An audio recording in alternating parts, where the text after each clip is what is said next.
Srbija će do maja sledeće godine dobiti poseban zakon o nestalim bebama. Taj predlog Ministarstva zdravlja, pravde i unutrašnjih poslova podržali su i roditelji.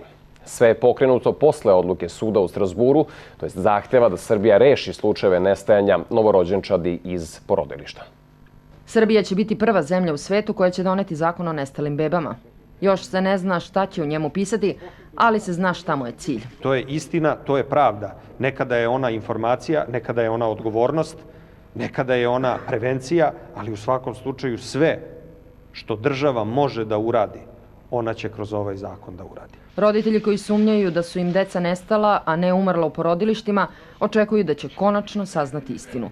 Pojedini na tu istinu čekaju 3 decenije. Onog trenutka kada rešimo gde su naša deca, odnosno gde su nestala naša deca i u kojem obliku, to je znak da dalje neće biti u Srbiji krađe beba. Najbitnija tačka novog zakona je da nijedan slučaj sumnje da je beba nestala neće moći da zastari. Krivično gonjenje neće biti, ali će biti istraga. Znači, nama je jedini cilj nikakva odšteta materijalna ili bilo šta, nego samo istina o našoj deci.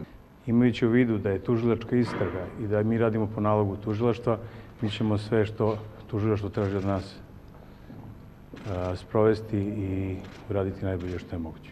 Da sumnje ni spornih slučajeva u buduće ne bi bilo, u porodilištima je pojačana kontrola. Strogo se insistira na poštovanju nekih pravila koja nisu ni malo, koja su teška.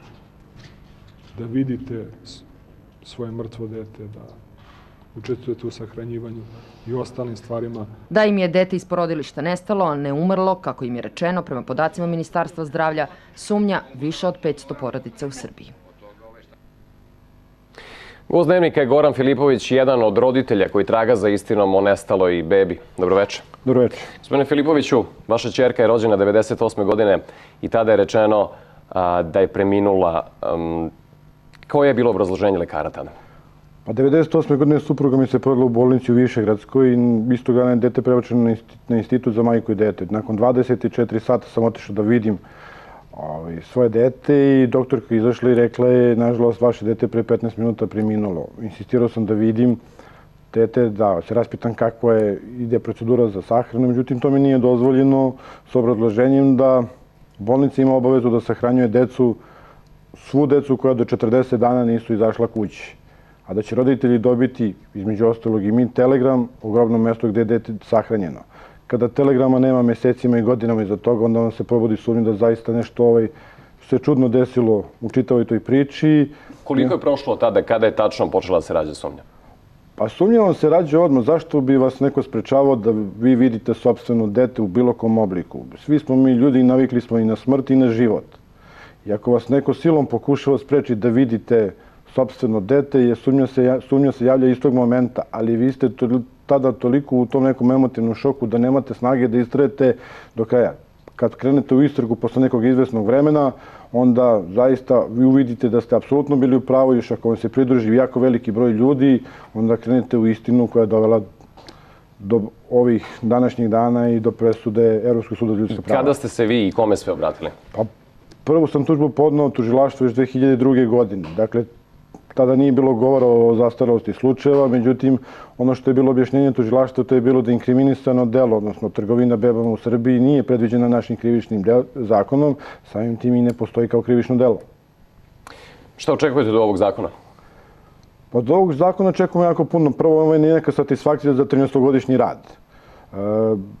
Očekujemo da se procesuiraju skoro svi slučajevi i da svi roditelji koji imaju istu sumnju kao Zorica Jovanović, koja je dobila tu prvu pilot presudu, dođu do istine svoje deci. Znate, nije satisfakcija u novcu.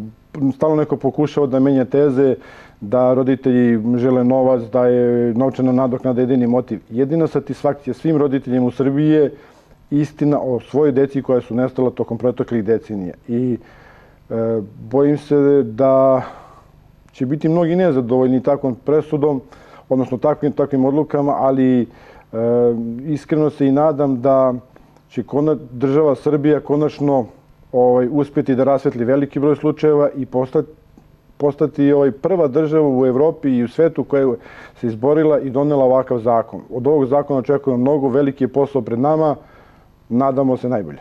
Gospodine Filipoviću, hvala vam na vremenu koje ste posvetili našim gledalcima.